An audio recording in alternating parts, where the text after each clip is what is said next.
What's going on, everybody? Welcome back to the channel. I hope you're having a great day as always. Today we are going to be testing out the new Harbor Freight Badlands off-road jack. I'm super excited to get this thing unboxed and test it out because if you guys haven't seen it in my videos, my driveway is all gravel, and that's kind of the main reason I wanted this jack. Not to mention, on the trails, this thing will probably be way more beneficial to have in the Jeep, or at least on the trailer and at the off-road park, than your standard jack. So I'm actually going to compare it to the standard Harbor Freight jack that I have here, compare this one to it, see if it's worth the extra little bit of money. First things first, got our little instruction booklet. Don't think we'll be needing that. Get these wheels out of here, and I think that's really all we have to assemble on this thing.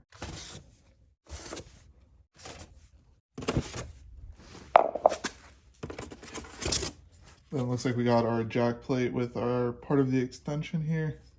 I believe this will be the other half of that. Yep, so this is the other half. And this should be, yep, the jack itself. So there it is. So I got the jack out of the box, and first thing I noticed is this thing is absolutely massive. It's also very heavy. It's a pretty heavy jack. So that is just something to keep in mind if you plan on having this in your Jeep, the extra space you have to account for. Plus, it's pretty heavy, so you have to account for that weight as well. All right, so let's go ahead, get the wheels tossed on it, and we'll get this thing out of the garage. All right, all of the wheels are on. So now we actually have to go ahead and install this part right there. And what that does is it holds all this stuff when you're not using it. You have the normal jack pad on there. So go ahead and get that screwed down. So as you can see, this just holds the extension in place. That way you have somewhere to store it until you're ready to use it. Also comes with the Allen key. So all in all, this thing honestly looks really, really good quality so far. We're obviously not going to know that until we get pretty far into testing, but seems to be built with decent quality compared to some of the other jacks I've used in my life.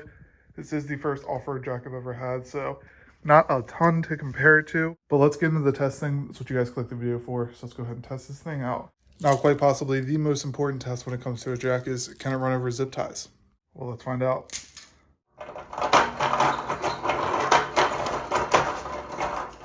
So there's quite a few zip ties and the big ones. So those of you commenting under every video if it can run over zip ties, it absolutely can. Zero issue. Now, one thing I would keep in mind is if you guys have a small garage or even a 2-car garage here, it's a little big to be moving around inside of here. Now, one cool feature is the handle lock. Pretty much the only way you're going to turn this. You don't have those casters on the back, but you need quite a bit of space to swing this thing around. Just something to keep in mind if you guys are planning on picking this up and you have a small garage. Even a 2-car garage might not be the best indoor jack option for you. But now that we got that tested out, see how it does on the gravel driveway rolling over to the JKU.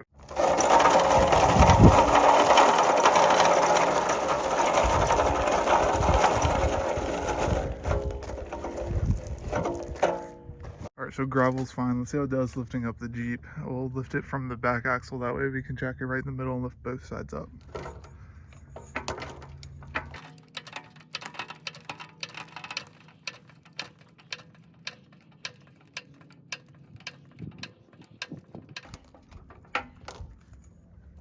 Well, they're both off the ground. And that was without the extension, and it did a really good job lifting that up. So we're gonna line these holes up, which looks like they're good.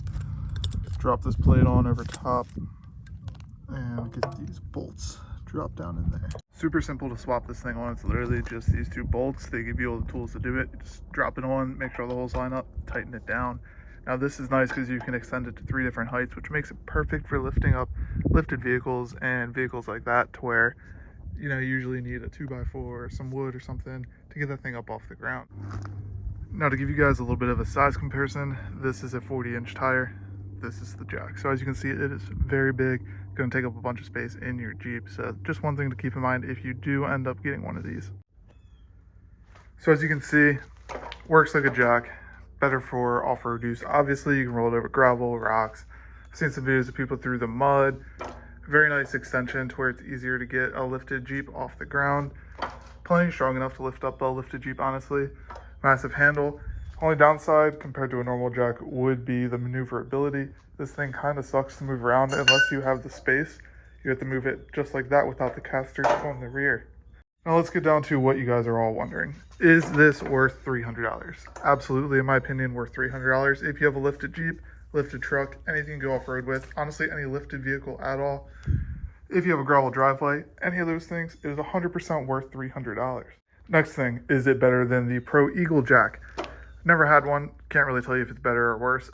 No, the only pretty much argument I've genuinely seen about the Pro Eagle over the Harbor Freight Jack is that the Harbor Freight Jack's made in China or wherever it's made, and honestly, that may sound bad to some people, but that's really not the end of the world. The phone you got or computer or whatever you guys are watching this on, probably made in China, probably pretty good quality. So honestly, it just depends on which factory made this, the quality standards they made it to.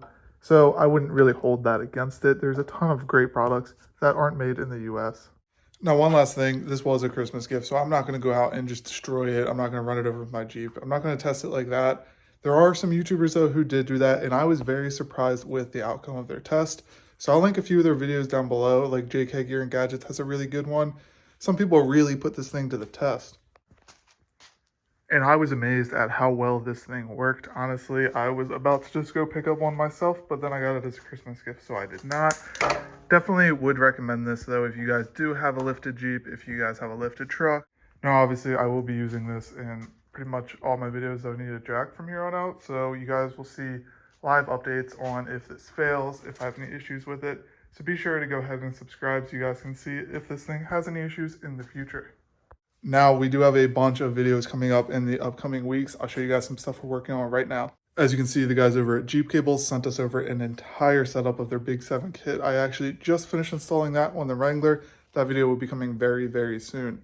Another video that will be coming soon is a KC Cyclone rock light install. I got 8 of these things and we'll be installing these on the JKU. In an upcoming video, I just have to go ahead and get some wire and some more connectors, and we'll get those things thrown on the JKU. Then for you WJ guys, we got a Thor air intake for the WJ. I believe I'll be installing this on the Black Grand Cherokee, so stay tuned for that install.